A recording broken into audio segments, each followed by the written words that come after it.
Hello students. सबसे पहले अगर आपने मेरे चैनल को अभी तक सब्सक्राइब नहीं किया तो जल्द से जल्द मेरे चैनल को सब्सक्राइब करो और वीडियो को लाइक करना मत भूलना और शेयर भी कर देना।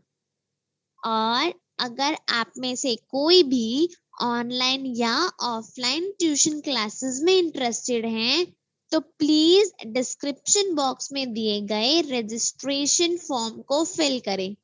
हम आपको जल्द से जल्द कांटेक्ट करेंगे। आज हम करेंगे मैथ्स में क्लास 7th का चैप्टर नंबर 1 इंटीजर्स की एक्सरसाइज 1.3 के question number 6 and question number 7। अब ये वर्ड प्रॉब्लम्स हैं। हम देखते हैं क्वेश्चन 6 क्या कह रहा है। A certain freezing process requires that room temperature be lowered from 40 degrees Celsius at the rate of 5 degrees Celsius every hour। वो क्या कह रहे हैं? वो कह रहे हैं कि एक फ्रीजिंग प्रोसेस है जिसमें हमें क्या चाहिए कि रूम का टेम्परेचर 40 डिग्री से कम होना चाहिए। और कैसे कम होना चाहिए? Every hour 5 degree Celsius temperature decrease होना चाहिए। समझ आई? हर घंटे 5 डिग्री टेम्परेचर डिक्रीज होना चाहिए। अब वो आपसे पूछ रहे हैं कि 1 घंटे में तो 5 डिग्री सेल्सियस टेम्परेचर डिक्रीज होगा, तो 10 घंटे बाद रूम का टेम्परेचर क्या होगा? जब मान लो कि जब हमारा ये फ्रीजिंग प्रोसेस स्टार्ट होता है उस टाइम से ही हम काउंट करेंगे ना कि after every 1 hour 5 degree Celsius temperature decrease होता जाएगा। अब वो पूछ रहे हैं कि फ्रीजिंग प्रोसेस के स्टार्ट होने के 10 आवर्स बाद रूम का टेम्परेचर क्या होगा। इसके लिए हम क्या करेंगे? इसके लिए सबसे पहले देखो हमें क्या करना है। स्टार्टिंग में जब वो प्रोसेस स्टार्ट होगा तब रूम का टेम्परेचर क्या होगा? तब तो 40 डिग्री सेल्सियस ही होगा। वो तो हमें क्वेश्चन में गिवन है ना। यहाँ आप सबसे पहले लाइन लिखोगे temperature of the room in the beginning is equal to 40 degree Celsius. जब वो प्रोसेस स्टार्ट होगा उस टाइम पर रूम का टेम्परेचर 40 डिग्री सेल्सियस होगा। उन्होंने आपको बता रखा है क्वेश्चन में every hour temperature 5 degree Celsius decrease होगा। तो हमारी स्टेटमेंट क्या बनेगी? Decrease in temperature after 1 hour. 1 घंटे के बाद कितना टेम्परेचर डिक्रीज होगा? 5 डिग्री सेल्सियस। अब अगर आपसे क्वेश्चन में पूछ रहे हैं कि 10 घंटे बाद क्या टेम्परेचर होगा तो आप क्या करोगे? जितना टेम्परेचर टोटल टेम्परेचर 10 आवर्स में डिक्रीज होगा वो वाला टेम्परेचर 40 डिग्री जो बिगिनिंग में टेम्परेचर था उससे सब्ट्रैक्ट करोगे ना।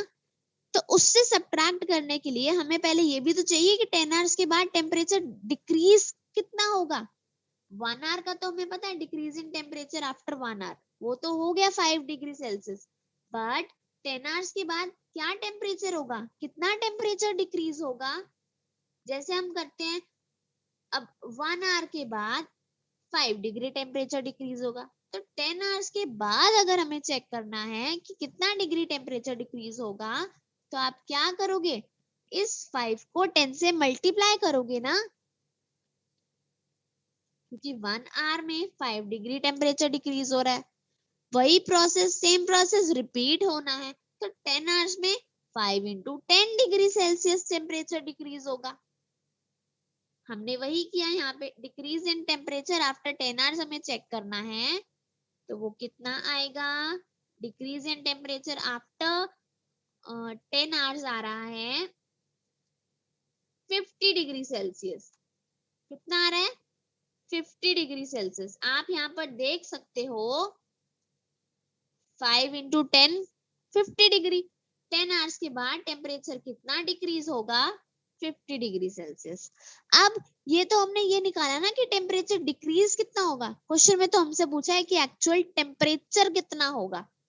अगर पहले टेम्परेचर 40 डिग्री सेल्सियस था, डिक्रीज 10 आवर्स में 50 डिग्री सेल्सियस होगा, तो हम क्या करेंगे, जो हमारा इनिशियल टेम्परेचर है, जो स्टार्टिंग वाला टेम्परेचर है, उसमें से वो टेम्परेचर सब्ट्रैक्ट करेंगे जितना 10 आवर्स में डिक्रीज होगा। तो नेक्स्ट स्टेप में हमें क्या करना है, नेक्स्ट स्टेप में आप लिखोगे temperature of the room after 10 hours. 10 hours के बाद क्या टेम्परेचर होगा रूम का,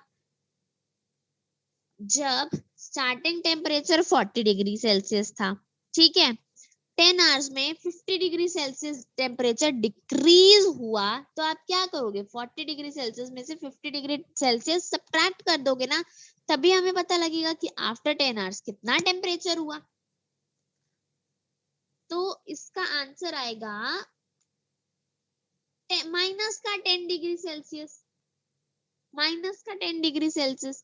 आप इंटीजर्स वाला चैप्टर पढ़ रहे हो, आपको पता है कि यहाँ पर अगर आपका है 40 माइनस 50, इसका मतलब एक साइन प्लस का है, एक माइनस का, यानी एक नंबर हमारा पॉजिटिव है और एक नेगेटिव। प्लस माइनस आपको पता है माइनस होता है, यानी 40 और 50 को हमें सब्ट्रैक्ट करना है। कितना आंसर आ गया, 10। अब प्लस माइनस है, इसलिए यहाँ पर क्या देखेंगे कि बड़े का साइन कौन सा होता है। अब 40 और 50 में से बड़ा कौन सा है, 50, हमें बड़े का साइन लगाना है, 50 का साइन लगाना है। 50 के आगे कौन सा साइन है, 50 के आगे माइनस का साइन है, इसलिए यहाँ माइनस का साइन लगेगा। तो टेम्परेचर जो रूम का आ रहा है 10 आवर्स के बाद, वो आ रहा है -10 डिग्री सेल्सियस। देख लो एक बार ध्यान से। सबसे पहले हमने क्या किया, टेम्परेचर बताया कि रूम का स्टार्टिंग में टेम्परेचर कितना था, फिर हमें क्वेश्चन में बता रखा था कि 1 आवर के बाद टेम्परेचर कितना डिक्रीज होगा, वो था 5 डिग्री सेल्सियस। हमें कितना चाहिए था कि 10 आवर्स के बाद कितना टेम्परेचर होगा, तो हम पहले ये निकालेंगे ना कि 10 आवर्स के बाद 10 आवर्स में कितना टेम्परेचर डिक्रीज होगा, तो हमने वो निकाला 50 degree Celsius. After 10 hours temperature decrease होगा, तो इनिशियल टेम्परेचर जो था 40 डिग्री सेल्सियस, उसमें से हमने 50 डिग्री सेल्सियस यानी जो डिक्रीज होना है टेम्परेचर 10 आवर्स के बाद, उसको हमने सब्ट्रैक्ट कर दिया, 40 माइनस 50 कर दिया, और हमारा आंसर आ गया -10 डिग्री सेल्सियस। अब नेक्स्ट क्वेश्चन देखते हैं, क्वेश्चन नंबर 7। अब इसमें लिखा है in a class test containing 10 questions. ये बात ध्यान दो, एक क्लास टेस्ट है, जैसे हम लोग आपके क्लास टेस्ट होते हैं, तो इन बच्चों का भी क्लास टेस्ट हो रहा है। अब इन बच्चों की क्लास टेस्ट में 10 क्वेश्चंस है, ठीक है। 5 marks are awarded for every correct answer. 5 marks का है एक क्वेश्चन, अगर आप करेक्ट करते हो आंसर तो 5 मार्क्स मिलेंगे। और आगे लिखा है and -2 marks are awarded for every incorrect answer. अगर आपका आंसर गलत होगा तो 2 मार्क्स सब्ट्रैक्ट हो जाएंगे, सही होगा तो 5 मार्क्स मिल जाएंगे, और गलत होगा तो 2 मार्क्स सब्ट्रैक्ट हो जाएंगे। And 0 for question not attempted. अगर कोई क्वेश्चन नहीं अटेम्प्ट किया तो उसके 0 मार्क्स मिलेंगे, यानी हमें मार्क्स ही नहीं मिलेंगे, क्वेश्चन नहीं अटेम्प्ट किया तो मार्क्स कहाँ से मिलेंगे। तो ये बात पहले ये ध्यान रखो, 10 क्वेश्चंस हैं टेस्ट में, 5 marks for every correct answer and 2 marks subtract हो जाएंगे अगर आपने आंसर गलत कर दिया तो, and 0 marks for questions not attempted, questions attempt नहीं किया तो मार्क्स 0 मिलेंगे। अब आपसे फर्स्ट पार्ट में वो कह रहे हैं, मोहन एक बॉय है, उन्हीं की क्लास में एक बॉय है जिसने 4 आंसर्स करेक्ट किए हैं एंड 6 आंसर्स इनकरेक्ट हैं उसके। अब वो आपसे उसका स्कोर पूछ रहे हैं, 4 आंसर्स करेक्ट हैं तो 4 आंसर्स पर आंसर उसको 5 मार्क्स मिल जाएंगे, 6 आंसर्स इनकरेक्ट हैं तो पर आंसर 2 मार्क्स सब्ट्रैक्ट हो जाएंगे। और यहाँ पर तो उसने अटेम्प्ट तो सारे किए हुए हैं, 4 + 6 10 ही हुआ, 10 ही क्वेश्चंस थे, अटेम्प्ट भी सारे किए हुए हैं। तो अब इसका सॉल्यूशन कैसे होगा,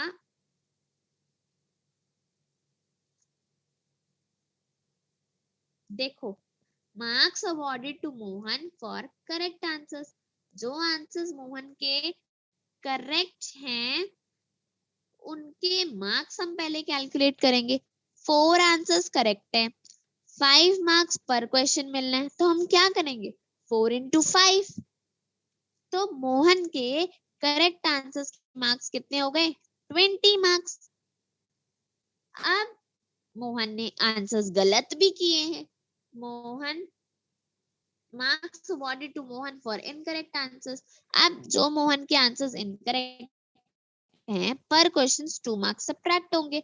सब्ट्रैक्शन का मतलब अगर मार्क्स सब्ट्रैक्ट हो रहे हैं तो हम उसको नेगेटिव लेंगे, -2। ठीक है, -2 मार्क्स मिलेंगे, मतलब 2 मार्क्स सब्ट्रैक्ट हो जाएंगे। उसने मोहन ने 6 क्वेश्चंस इनकरेक्ट किए हैं, तो पर क्वेश्चन 2 मार्क्स सब्ट्रैक्ट हो जाएंगे। 6 को 2 से -2 से, ध्यान रखना -2 से, क्योंकि 2 मार्क्स सब्ट्रैक्ट होने हैं, -2 से मल्टीप्लाई करेंगे 6 को, 6 2 12 और ये मल्टीप्लाई है, इसीलिए इसमें ये नहीं देखेंगे बड़े का साइन कौन सा है, साइन प्लस माइनस, ये देखेंगे। प्लस माइनस क्या होता है, माइनस, तो 12 के साथ में माइनस का साइन लग जाएगा। अब -12 मार्क्स मोहन को मिले इनकरेक्ट आंसर्स के लिए। अब टोटल मार्क्स पूछेगा यहाँ, जब भी किसी चीज के टोटल मार्क्स पूछते हैं, मान लो टेस्ट की ही हम बात कर रहे हैं, टोटल मार्क्स कैसे निकालेंगे, जो जितने भी करेक्ट आंसर्स हैं उनके मार्क्स, जितने इनकरेक्ट आंसर्स हैं उनके मार्क्स, सबका टोटल करेंगे ना, सबको ऐड कर देंगे, सबकी एडिशन करेंगे। वही काम हमने यहाँ करना है, करेक्ट आंसर्स के मार्क्स और इनकरेक्ट आंसर्स के मार्क्स दोनों को ऐड कर दो, हमने वही किया। Total marks awarded to Mohan 20, ये करेक्ट आंसर्स वाले थे, प्लस किया हमने -12 को, ठीक है, प्लस किया -12 को।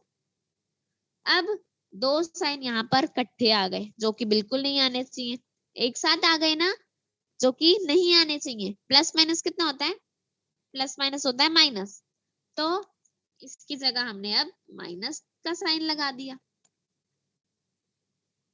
20 में से 12 गए, अगर आप अपने रूल्स लगाओ प्रॉपर, वैसे तो ये सिंपल कैलकुलेशन है 20 - 12, बट अगर रूल्स लगाओ तो प्लस माइनस माइनस, यानी आपको इन दोनों को सब्ट्रैक्ट करना है। 20 में से 12 सब्ट्रैक्ट कर दिए हमने, 8 आ गया।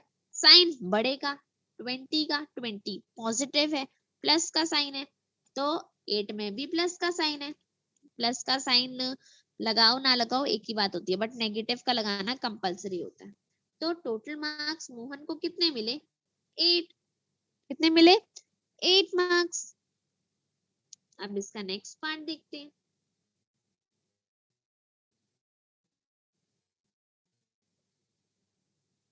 नेक्स्ट पार्ट है, Reshma gets 5 correct answers and 5 incorrect answers. What is her score? Reshma अब एक गर्ल है उन्हीं की क्लास में, क्या करती है, 5 उसके करेक्ट आंसर्स हैं और 5 इनकरेक्ट आंसर्स। वही सेम तरीका जिस तरीके से मोहन के मार्क्स निकाले थे, उसी सेम तरीके से हम रेशमा के मार्क्स निकालेंगे, रेशमा का स्कोर निकालेंगे। अब देखो इसके सेकंड पार्ट में बिल्कुल सेम तरीका होगा।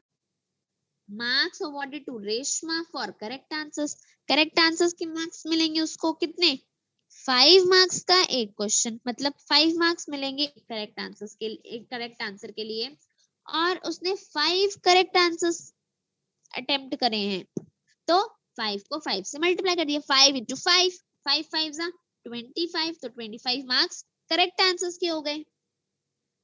अब उसके इनकरेक्ट आंसर्स भी हैं, marks awarded to Reshma for incorrect answers,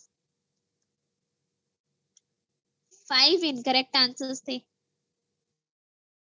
एक क्वेश्चन के, एक इनकरेक्ट क्वेश्चन के मार्क्स -2, पर क्वेश्चन -2, 5 क्वेश्चन से तो 5 इंटू -2, मल्टीप्लाई कर दिया, 5 2 10 एंड मल्टीप्लाई है इसलिए प्लस माइनस माइनस, तो कितने मार्क्स हो गए इनकरेक्ट आंसर्स के लिए? -10। ठीक है, अब टोटल मार्क्स रेशमा के कैसे निकालेंगे? करेक्ट आंसर्स के मार्क्स और इनकरेक्ट आंसर्स के मार्क्स दोनों को ऐड कर देंगे। क्या करेंगे अब हम? 25 प्लस -10 कर दिया ना, एक साथ साइन आ गए तो plus minus minus, 25 -10, simple calculation है, 15 मार्क्स। ठीक है, क्लियर हुआ? अब नेक्स्ट देखते हैं इसका थर्ड पार्ट। इसके थर्ड पार्ट में वो कह रहे हैं, अब हीना भी एक गर्ल है उन्हीं की क्लास में, 2 करेक्ट आंसर्स हैं हीना के एंड 5 इनकरेक्ट आंसर्स हैं। 2 correct answers and 5 incorrect answers, और उसने 7 क्वेश्चंस ही अटेम्प्ट करे। कितने क्वेश्चंस अटेम्प्ट करे? 7 अटेम्प्ट उसने करे, 7 जिसमें से 2 करेक्ट एंड 5 इनकरेक्ट। अब हमें हीना का स्कोर निकालना है, देखते हैं वो भी। Marks awarded to Heena for correct answers. Correct answers Heena के कितने थे? 2, और पर क्वेश्चन कितने मार्क्स मिलने थे? 5, तो 2 इंटू 5, करेक्ट आंसर्स के मार्क्स कितने हो गए? 2 into 5, 10 marks for correct answers Heena को मिल गए। अब marks awarded to Heena for incorrect answers. अब जो आंसर्स उसके इनकरेक्ट थे, 5 आंसर्स थे जो इनकरेक्ट थे, और -2 मार्क्स पर क्वेश्चन, तो 5 इंटू -2, 10 मार्क्स हो गए हीना के इनकरेक्ट आंसर्स के लिए। अब जो क्वेश्चंस उसने अटेम्प्ट ही नहीं करे तो उसके मार्क्स भी तो हमें देखने हैं। पर क्वेश्चन 0 मार्क्स हैं, वो भी तो देखना है, 0 मार्क्स भी तो देंगे ना। पहले तो ये देखते हैं कि उसने क्वेश्चंस कितने अटेम्प्ट नहीं करे। टोटल क्वेश्चंस थे 10, जिसमें से उन्होंने कहा हुआ है कि 7 क्वेश्चंस हीना ने अटेम्प्ट करे थे, तो कितने बच गए जो हीना ने नहीं अटेम्प्ट करे थे? Number of questions not attempted by Heena 10 - 7, कितना आ गया? 3 क्वेश्चंस थे जो हीना ने अटेम्प्ट नहीं करे थे। Marks awarded to Heena for unattempted questions, वो क्वेश्चंस जो हीना ने अटेम्प्ट करे ही नहीं थे उनके मार्क्स हो गए, 3 क्वेश्चंस थे, 0 मार्क्स पर क्वेश्चन, 3 इंटू 0, 0 मार्क्स मिल गए उसको। अब टोटल मार्क्स के लिए करेक्ट आंसर्स के मार्क्स, इनकरेक्ट आंसर्स के मार्क्स, और जो आंसर्स उसने अटेम्प्ट ही नहीं करे उनके मार्क्स, हमने सबका टोटल कर देना है। करेक्ट आंसर्स के थे 10, इनकरेक्ट के थे -10, और जो आंसर्स उसने अटेम्प्ट ही नहीं करे उसके थे 0। 10 - 10, 10 में से 10 सब्ट्रैक्ट कर देंगे तो कितना बचेगा? 0, और 0 में 0 प्लस कर देंगे तो तब भी 0। तो हीना को 0 मार्क्स मिले उसके टेस्ट में। आई होप आपको ये दोनों क्वेश्चंस बहुत अच्छे से समझ आ गए होंगे। Thank you.